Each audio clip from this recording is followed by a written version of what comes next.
కొమరంభీం ఆసిఫాబాద్ జిల్లాలో నేరాల నియంత్రణ, శాంతి భద్రతల పరిరక్షణ కోసం ప్రత్యేక బృందాలతో పటిష్ట నిఘా ఏర్పాటు చేసినట్లు ఆసిఫాబాద్ ఎస్పీ నిఖితా పంత్ తెలిపారు. 2025 వార్షిక నేరాల వివరాలను ఆమె వెల్లడించారు. ముఖ్యంగా గంజాయి వంటి మాదక ద్రవ్యాల విక్రయాలపై ఉక్కుపాదం మోపుతున్నట్లుగా తెలిపారు. మహిళలు, బాలికల రక్షణకు అత్యంత ప్రాధాన్యం ఇస్తామని, వారిపై జరిగే నేరాలను అడ్డుకోవడానికి షీ టీం ద్వారా ప్రత్యేక చర్యలు చేపడుతున్నట్లుగా పేర్కొన్నారు. విజిబుల్ పోలీసింగ్, ఆకస్మిక తనిఖీలు, సరిహద్దు ప్రాంతాల్లో నిఘాను పటిష్టం చేసినట్లుగా తెలిపారు. ప్రజల ఫిర్యాదుల పట్ల సానుకూలంగా స్పందిస్తూ జిల్లాలో శాంతియుత వాతావరణం నెలకొల్పడమే తమ లక్ష్యమని ఎస్పీ స్పష్టం చేశారు.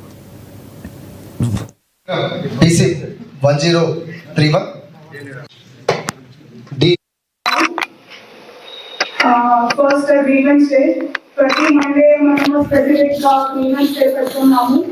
మండే కొన్ని వేరే రోజు కూడా అందరికీ మన దగ్గర రావచ్చు అని పెటిషన్స్ ఇవ్వచ్చు.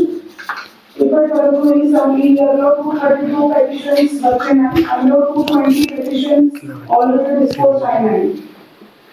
మన జిల్లాలో విలేజ్ పోలీస్ ఆఫీసర్ సిస్టమ్ ఉంటుంది. అది ప్రజా నుంచి ఇన్ఫర్మేషన్ గ్యాదర్ చేయడానికి అండ్ ఇన్ఫర్మేషన్ కమ్యూనికేషన్ పెంచడానికి విపిఓ సిస్టమ్ పెట్టాము. పెట్టాలా?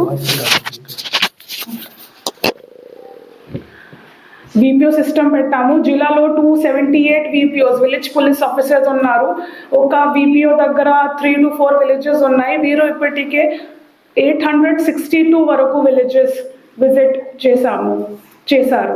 దెన్ నేరాల నివారణ కోసం మనం ఏమేమి చేస్తున్నాము, ప్రతి పోలీస్ స్టేషన్ లిమిట్స్ని స్మాల్ ఏరియాలో డివైడ్ చేసేసి అందులో పాయింట్ బుక్స్ పెట్టడం జరిగింది. దీని beat and point book system అంటారు. జిల్లాలో 317 పాయింట్ బుక్స్ ఉన్నాయి. వాటిని 1,38,382 టైమ్స్ మనము చెక్ చేసాము. ఈ వ్యవస్థలో అన్ని ముఖ్యంగా ప్లేసెస్ అంటే బ్యాంక్స్, ఏటీఎంస్, గవర్నమెంట్ బిల్డింగ్స్ అన్నీ కవర్డ్ అయినాయి.